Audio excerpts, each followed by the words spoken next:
ഇന്ന് നമ്മൾ അടുത്ത ക്വിസായിട്ടാണ് വന്നിരിക്കുന്നത്. അപ്പോൾ നമ്മുടെ ക്വസ്റ്റ്യൻ നോക്കിയേ. I met blank European tourist at the hotel. അത് നമ്മുടെ ഓപ്ഷൻസ് എന്ന് പറയുന്നത് ആൻഡ് ദ, ഈ മൂന്നുമാണ് നമ്മുടെ ഓപ്ഷൻസ്. അപ്പോൾ ഇതിൻ്റെ ആൻസർ പൊതുവേ എല്ലാവർക്കും ഈ യൂറോപ്യൻ, ഇവിടെ ഇ കാണുമ്പോൾ ഒരു ടെൻഡൻസി ഉള്ളത് ആൻ എന്നുള്ള ഓപ്ഷൻ സെലക്ട് ചെയ്യാനാണ്. എന്നാൽ അത് തെറ്റാണ്. നമ്മൾ ആൻ എപ്പോഴും വവൽ സൗണ്ട്സിൻ്റെ കൂടെ വേണം യൂസ് ചെയ്യാനായിട്ട്.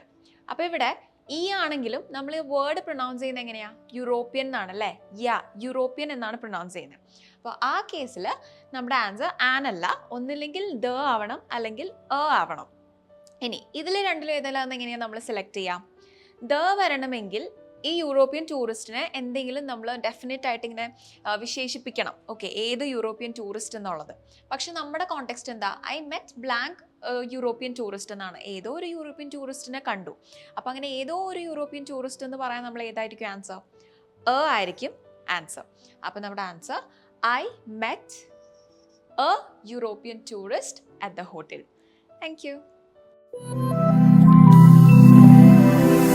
English Mitra. Stop worrying, start learning.